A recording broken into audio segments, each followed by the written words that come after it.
Nizamabad MCh కేంద్రంలో నవజాత శిశువుల మరణాలు ఆందోళన కలిగిస్తున్నాయి. ఈ మధ్యనే దాదాపు 2 రోజులకు ఒకరిద్దరు చనిపోతున్నట్లు తెలుస్తుంది. దీనికి సంబంధించి అదేవిధంగా ఈ కేంద్రంలో అందిస్తున్నటువంటి సేవల గురించి తెలుసుకునే ప్రయత్నం చేద్దాం. హెచ్ఓడి శ్రీకాంత్ గారు, సార్, ఎప్పుడు మనకు ఫుల్ పేజ్గా ఈ కేసు ఇది అందుబాటులోకి వచ్చింది? దీంట్లో ఇటీవల మరణాలు, నవజాత శిశువుల మరణాలు ఎక్కువ జరుగుతున్నట్లు తెలుస్తుంది. రోజుకు ఒకరు చొప్పున చనిపోతున్నట్లు చెప్తున్నారు. అసలు ఏంది కారణాలు, ఎలాంటి సేవలు దీంట్లో అందిస్తుంది? నమస్కారం అండి, నా పేరు డాక్టర్ శ్రీకాంత్. నేను ఇక్కడ ఇన్ఛార్జ్ హెచ్ఓడిగా పనిచేస్తున్నాను. ఇక్కడ నిజామాబాద్లో ఈ నవజాత శిశువు ఎస్ఎన్సియు అంటాము. ఎస్ఎన్సియు మనకు ఆల్మోస్ట్ దాదాపుగా 2012లో స్టార్ట్ అయింది. అప్పటి నుంచి కూడా పాత మెడికల్ కాలేజ్ బిల్డింగ్లో స్టార్ట్ అయ్యి తర్వాత పాత జీజీహెచ్ బిల్డింగ్, ఇక్కడ మీరు అడిగినట్టుగా ఈ కొత్త బిల్డింగ్కి మేము ఫుల్ ఫ్లెడ్జ్డ్గా మార్చ్ నుంచి ఈ కొత్త బిల్డింగ్ షిఫ్ట్ అవ్వడం జరిగింది. మీరు అన్నట్టుగా ఇక్కడికి షిఫ్ట్ అయినప్పటి నుంచి మనకు ఇదివరకు ఉండే అడ్మిషన్స్ ఏవైతే 80 నుంచి 90 అడ్మిషన్స్ ఉండేవో ఇదివరకు ఎస్ఎన్సీలో, ఈ బిల్డింగ్కి షిఫ్ట్ అయిపోయిన తర్వాత మనకు వచ్చే అడ్మిషన్స్ ఆల్మోస్ట్ డబుల్ అయిపోయినాయి మాకు. ఎందుకంటే ఈ 5 నెలల్లో మేము మార్చ్, ఏప్రిల్, మే, జూన్, జూలై చూసుకున్నట్టయితే మాకు ఆల్మోస్ట్ ఇదివరకు 5 నెలల్లో 8 నెలలు 10 నెలల్లో 800 అడ్మిషన్లు అయితే మాకు ఒక 5 నెలల్లోనే ఆల్మోస్ట్ 800 అడ్మిషన్స్ దాకా అయ్యాయి. దీనికి కారణం ఏంటంటే మేము ప్రొవైడ్ చేసే సర్వీసెస్ కానీ, లేకపోతే మాకున్న అన్ని ఎక్విప్మెంట్ కానీ, మాకున్న స్టాఫ్ కానీ అందరూ కూడా చాలా బాగా చేయడం, అది అందరికీ బయటికి వెళ్ళడం వల్ల చాలా కేసెస్ కూడా మాకు ఎక్కువ అవుతుంది. ఈ మధ్య నేను చెప్పదలసింది ఏంటంటే, అంతకుముందు 80-90 కేసులు అడ్మిట్ అయ్యి మాకు ఈ మధ్యకాలంలో 160, 170, లాస్ట్ మంత్ మాకు జూలై మంత్లో 216 అడ్మిషన్స్ అయ్యాయి న్యూ బార్న్లో ఎస్ఎన్సీయూలో. ఎస్ఎన్సీయూ దీన్ని ఇంకోటి ఎన్ఐసీ కూడా అంటాం. ఎస్ఎన్సీయూ అంటే special new born care unit. ఎక్కడైతే మనం వెంటిలేటర్ యూజ్ చేస్తామో దాన్ని ఎన్ఐసీయూ అని అంటాం, నియోనటల్ ఇంటెన్సివ్ కేర్ యూనిట్. యూజువల్గా ఇదివరకు మనకు ఎన్ఐసీయూ కేర్ ఎక్కువ శాతము నీలోఫర్లోనే ఉండేది. సో గవర్నమెంట్ తీసుకున్న ప్రతి ఒక్క చర్య వల్ల ప్రతి ఒక్కరికి ఆరోగ్యము పెరిఫెరీలో కూడా అందాలన్న ఉద్దేశంతో ఈ ఎన్ఐసీయూ, దాంట్లో వెంటిలేటర్స్, అవసరమైన ఎక్విప్మెంట్ అంతా ఇచ్చి ప్రొవైడ్ చేయడం వల్ల మనకు ఒక పేషెంట్స్ యొక్క అడ్మిషన్స్ చాలా పెరిగిపోయి ఏమవుతుందనంటే, మీరు అన్నట్టుగా శిశు మరణాలు అనేది చాలా కారణాలు ఉంటాయి. దాంట్లో అప్పుడే పుట్టిన బేబీ, అంటే నవజాత శిశువుని ఎవరిని అంటామంటే, అప్పుడే పుట్టిన బేబీ నుంచి వెళ్ళే 28 రోజుల వరకు ఉన్న పిల్లలని మనము నవజాత శిశువులు అంటాము. వీళ్ళకు చాలా ప్రాబ్లమ్స్ ఉంటాయి.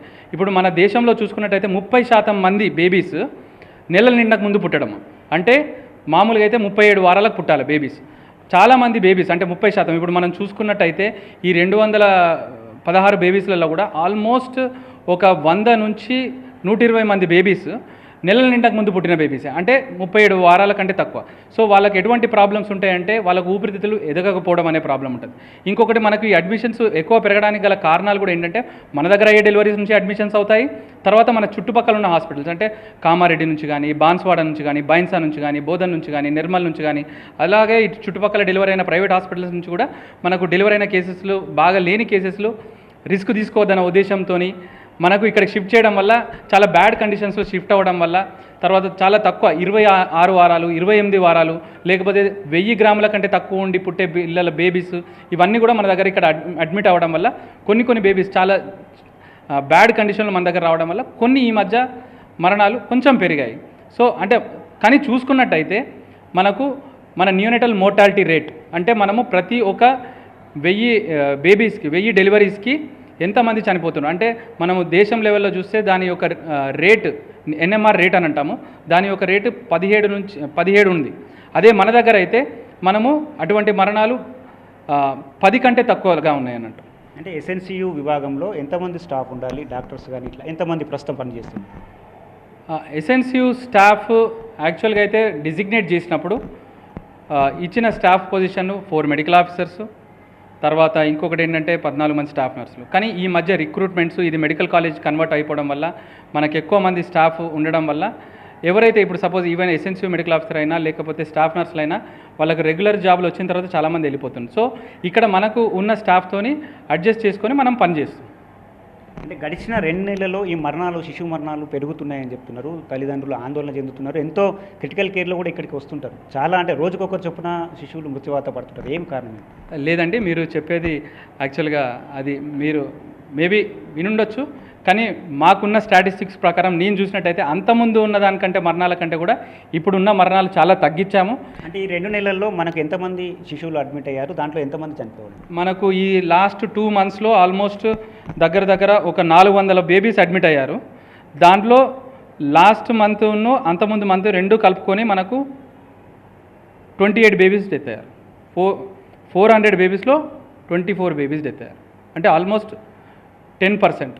డెలివరీస్లో లెక్కను చూసుకుంటే, ఎందుకంటే మనకు డెలివరీస్ మనం క్యాలిక్యులేట్ చేయడం కష్టం, ఎందుకంటే మనకు బయట నుంచి కూడా బేబీస్ వస్తుంటాయి. సో బయట ఎన్ని డెలివరీస్ అయినా మన దగ్గర ఉన్న డెలివరీస్ ప్రకారంగా చూసుకుంటే మన బేబీస్కే చూసుకున్నట్టయితే లెస్ దాన్ 10% ఉంది అది. ముఖ్యంగా ఇప్పుడు ఈ మరణాలకు సంబంధించి నోటీస్ బోర్డు కూడా మెయింటైన్ చేయాల్సి ఉంటుంది, అది ప్రాపర్గా మెయింటైన్ చేయలేదని ఒక ఆరోపణ వస్తుంది సార్. అంటే మీ దృష్టికి వచ్చిందా, దాని మీద ఎట్లా, అంటే దాని గురించి ఏం చెప్తారు? అదేం లేదండి, అంటే మాకు ఏదైతే ఉందో సెన్సెస్, ప్రతి ఒక్కటి senses we are sending to the higher authorities. అది మేము వాళ్ళకి ఇన్ఫామ్ చేస్తాము. దాన్ని బట్టే మాకు ఎవ్రీ మంత్ రివ్యూ జరుగుతుంటుంది డెత్స్ పైన, అది ఎందుకు జరిగింది, దానివల్ల కారణాలు ఏంటి అని తెలుసుకోవడానికి. ముఖ్యంగా ఇక్కడికి వస్తున్నటువంటి కేసెస్ ఏ రకంగా ఉంటుంది అంటే ఇక్కడ డెలివరీ అయిన వాళ్ళు మీ ఆధ్వర్యంలో ఉంటారు, బయట నుంచి ఎలాంటి కేసెస్ వస్తున్నాయి? చిన్నారు బయట నుంచి కేసెస్ చాలామంది బేబీస్ పుట్టగానే ఏడవకపోవడము, లేదా 1000 గ్రాముల కంటే తక్కువ బరువు ఉండడము, తర్వాత ఇంకోటి నెలలు నిండకుండా పుట్టకుండా బాగా దమ్ము ఆయాసంతో రావడము, లేదా పుట్టగానే కొన్ని అవయవాల ప్రాబ్లమ్స్ పుట్టడం, అంటే గుండెకి సంబంధించిన ప్రాబ్లమ్స్, లేకపోతే కిడ్నీకి సంబంధించిన ప్రాబ్లమ్స్, అటువంటి ప్రాబ్లమ్స్తో కూడా వస్తూ ఉంటారు. అటువంటి కేసులు చాలా సీరియస్ కేసులు ఉంటాయి. కొన్ని మా దగ్గర అయినాయి, మేము చేస్తున్నాము. కొన్ని కేసెస్ మా దగ్గర ఏవైతే కానివి ఉంటాయో అవి పైన పెద్ద హాస్పిటల్కి నీలోఫర్కి పంపించడానికి ప్రయత్నం చేస్తాం. మొత్తం మీద నిజామాబాద్ ఎంసీహెచ్లో నవజాత శిశువుల మరణాలు ఆందోళన కలిగిస్తున్నాయి. అయితే ఇక్కడికి వచ్చేటువంటి కేసుల ఆధారంగా ట్రీట్మెంట్ అందిస్తున్నామని చెప్తున్నారు. ఇక్కడ డెలివరీ అయినటువంటి అంటే దానికి సంబంధించిన పిల్లలతో పాటు బయట నుంచి వస్తున్నాయి, చాలా సుదూర ప్రాంతాల నుంచి, పక్కనే ఉన్నటువంటి మహారాష్ట్ర నుంచి కూడా వస్తున్నాయి. దీంతో పాటు ఈ 2 నెలల్లో మరణాల రేటు పెరుగుతుంది. కానీ తాము ఇక్కడ ఉన్నటువంటి సిబ్బంది కానీ వైద్యులు కానీ తీవ్రంగా, అంటే చిన్నారులు నవజాత శిశువులను బ్రతికించే ప్రయత్నం చేస్తున్నారు. ఈ రేటు ఈ మధ్య ఈ 2 నెలల కాలంలో పెరిగినట్లు స్పష్టంగా అర్థమవుతుంది. కెమెరా పర్సన్ అరవింద్తో దివాకర్, టీవీ9, నిజామాబాద్.